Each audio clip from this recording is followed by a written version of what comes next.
So hello friends, क्या आप भी अपने वीडियो में ट्रेंडिंग साउंड इफेक्ट डालना चाहते हैं? जितना आपके सर पे बाल होना जरूरी उतने ज़्यादा ट्रेंडिंग इफेक्ट डालना अपने वीडियो में बहुत ज़रूरी है। सबसे पहले गूगल पे आना है, यहाँ पे सर्च बार पे क्लिक करना है, सर्च करना है माई स्टैंड्स।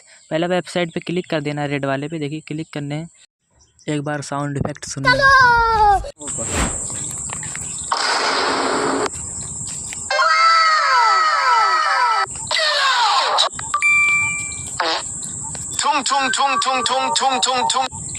तो अभी मेरे चैनल को सब्सक्राइब एंड वीडियो को लाइक करो। इस तरह के वीडियो देखना चाहते हैं तो मेरे चैनल से जुड़